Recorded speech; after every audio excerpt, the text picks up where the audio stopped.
राम राम दोस्तों।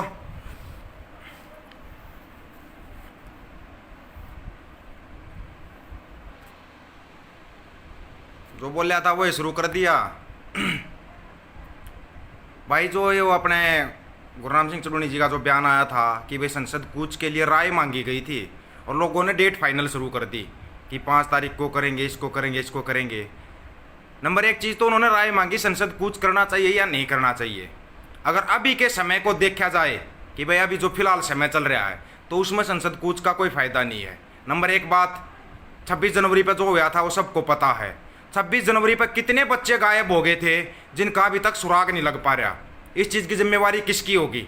यही बोला गया था जब दूसरी बार संसद कूच का प्रस्ताव रखा गया था संयुक्त किसान मोर्चा के अंदर, तो वहाँ पर भी यही बोला गया था कि इसका पहले प्लान बनाओ और किस दूसरे लोग नहीं घुसेंगे, जो असामाजिक तत्व है वो नहीं घुसेंगे, उसके लिए क्या प्लान है, यही तो बोला गया था। तो वो प्लान तो जो संसद कूच का आह्वान करेगा, अगर संयुक्त किसान मोर्चा पूरा प्लान बना लेता है और तब आह्वान करता है संसद कूच का, तो बिल्कुल स्वागत है, क्योंकि उसके लिए प्लान बनाना पड़ेगा, बहुत बड़ा प्लान बनाना पड़ेगा।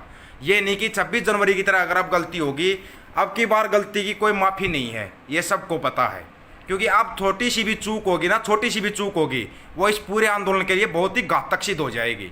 तो अभी तो इस चीज़ को आप भूल ही जाओ कि संसद कूच का वो प्लान बनाएंगे, डेट फाइनल करेंगे, कब करना है कब नहीं करना उसमें टाइम लगेगा। जब संयुक्त किसान मोर्चा का आह्वान आता है कि भाई अभी संसद कूच किया जाएगा, उसके लिए सभी तैयार हैं और कोई मना भी नहीं करेगा, ये सबको पता है। लेकिन एक अकेला अगर कोई बयान दे देगा या बयान जारी कर देगा कि इस डेट पर संसद कूच किया जाएगा, वो नहीं माना जाएगा। पूरे संयुक्त किसान मोर्चा की तरफ से जब बयान जारी हो जाएगा संसद कूच किया जाएगा, तब उसको माना जाएगा। अभी जो फिलहाल का समय है, अभी समय है अपने अपने बॉर्डर को ज़्यादा से ज़्यादा मजबूत करने का।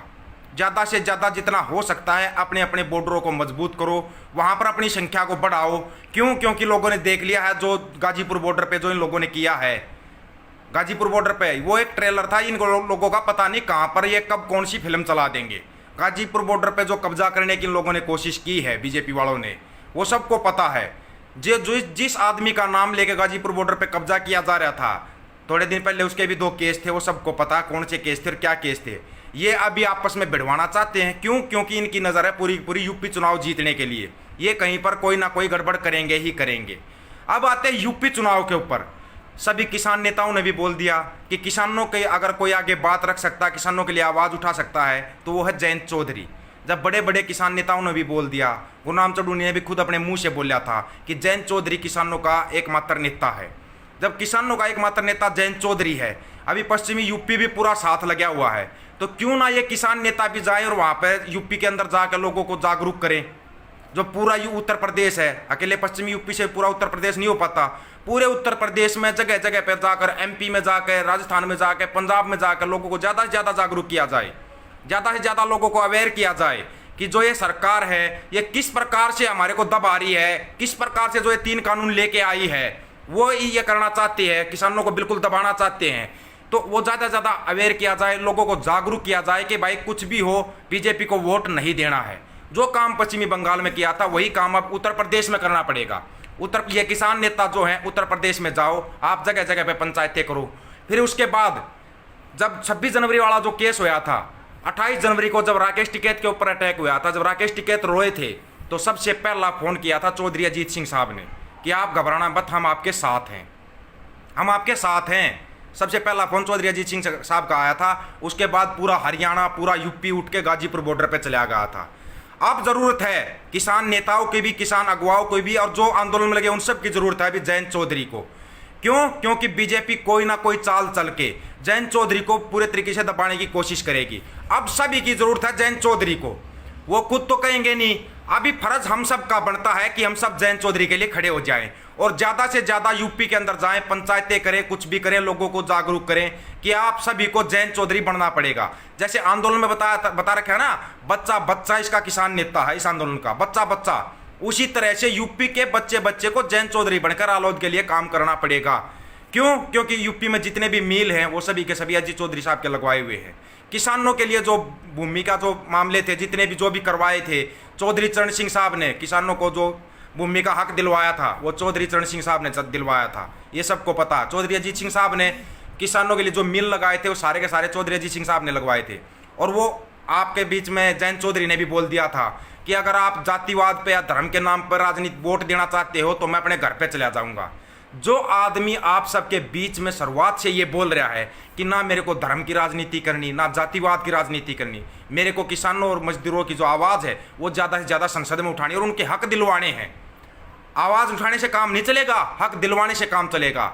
तो क्यों ना सभी भाई मिलकर उसके हाथ मजबूत करें, जयंत चौधरी को इतनी मजबूती प्रदान कर दें कि वो सीएम बन के संसद के अंदर जाएं और उत्तर प्रदेश के किसानों का नहीं पूरे देश के किसानों का भला करें। फिर 2024 में पूरे देश में चुनाव है, तब इसका बदला लिया जाएगा। जिस प्रकार से बंगाल में किया है उसी तरह से अभी यूपी और पंजाब के अंदर किसान अगुवाओं से विनती है, यूपी और पंजाब में जाओ, ज़्यादा से ज़्यादा लोगों को जागरूक करो, लोगों को बताओ ये सरकार किस तरह से दबा रही है किसानों और मजदूरों को, किस तरह से दबाया जा रहा है।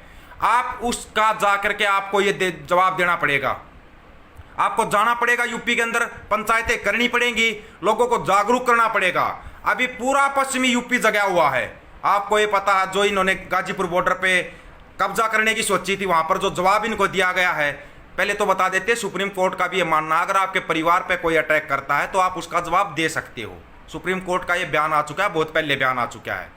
अगर ये लोग ये कहते हैं कि किसानों ने हमारे साथ अत्याचार किया, कुछ किया, आप जाकर किसी के घर पे कब्जा करने की सोचोगे तो क्या आपको जवाब नहीं दिया जाएगा? ये तो संविधान में भी लिखा हुआ है, अपना परिवार सबको बचाना है। अब जो ये भूमि है, जमीन है, जो इसको किसान अपनी माँ बोलते हैं, इसको बचाने के लिए अगर हम कर रहे हैं, आज हमने माननीय कल जो मुख्यमंत्री साहब ने हमारे ने जवाब दिया है कि ये मुट्ठी भर आंदोलनकारी मुट्ठी भर बोल रहे हैं ना, ये हमारे को एक बात बता दें मुख्यमंत्री साहब, आप किस गांव में गए हो, कौन से गांव में जाकर आपने किसानों को जागरूक किया है, या आपके किसी मंत्री ने जागरूक किया है कि ये तीनों कानून आपके लिए बहुत अच्छे हैं?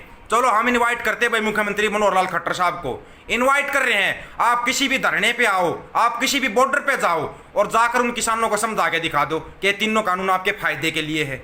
समझाओ ना। और आप सबसे पहले तो आप बताओ, आप दूसरी बार मुख्यमंत्री बने हरियाणा के, आज तक आपने किसानों के भले के लिए क्या कर दिया?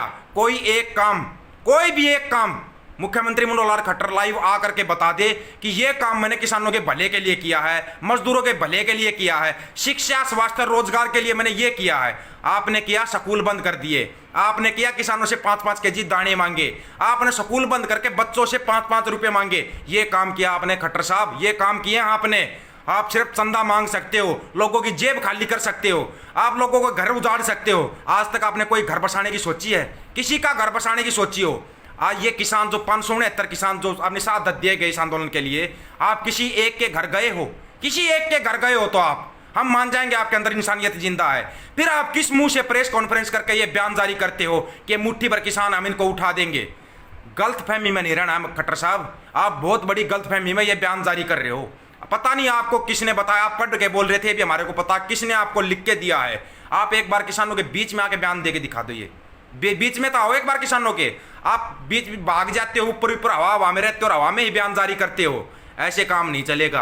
अगर आपको लगता है कि आपके तीनों कानून बहुत अच्छे हैं तो आप आइए किसानों के बीच में, आपका स्वागत है, स्वागत है आपका, बिल्कुल खुले मंच के ऊपर स्वागत है। खट्टर साहब आइए और आकर एक बार बताइए तो सही, खुले में आकर बहस करिए ना एक बार। आप छोड़ो, बड़े किसान नेताओं से भी नहीं करो, जो आम किसान बैठे हैं ना, आप उसके साथ खुले में आकर बहस करके दिखा दो।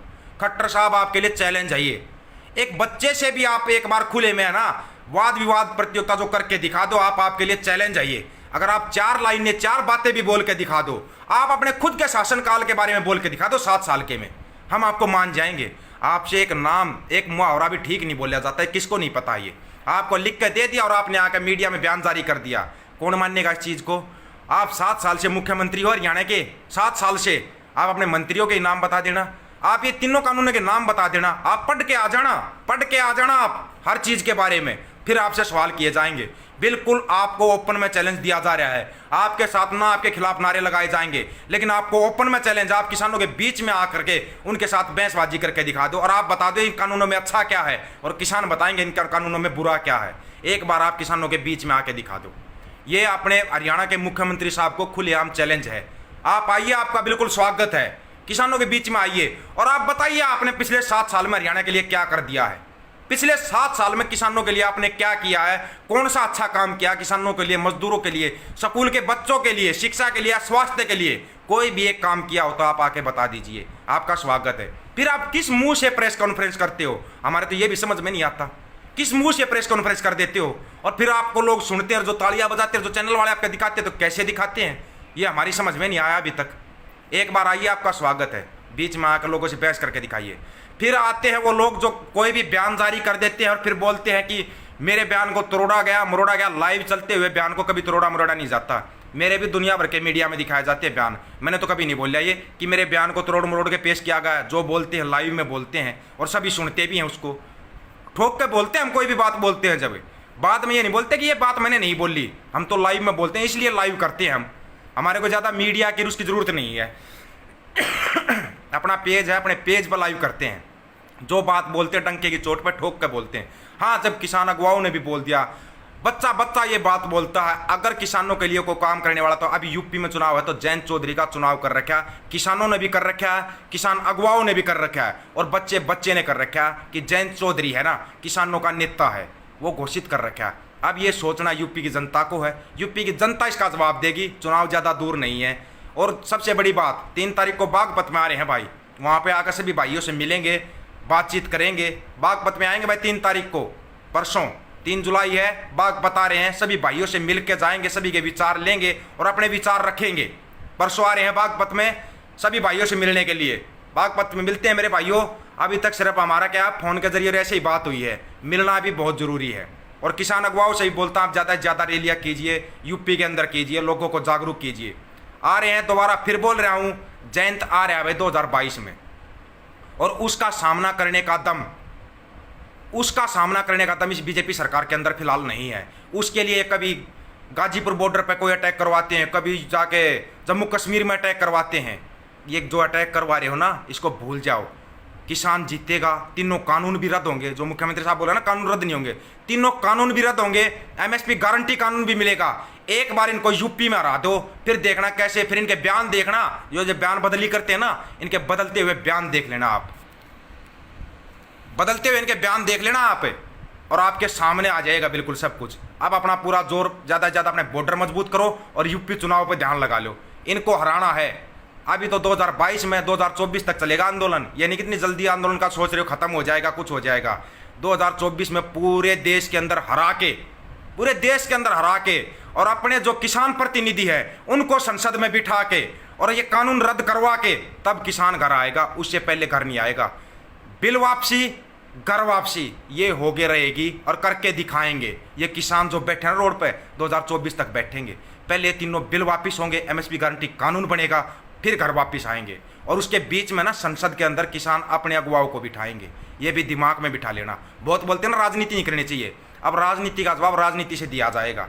संसद में अपने चुने हुए प्रतिनिधि बिठाएंगे, वहाँ से अपनी आवाज़ को उठाएंगे, किसान रोड के ऊपर ही रहेगा और संसद उठ के किसान के पास आएगी। किसान संसद की तरफ नहीं जाएगा, संसद उठ के किसान के पास आएगी, और ये होगा, आप देख लेना। अभी हो जाएगा तो 2022 में ही हो जाएगा।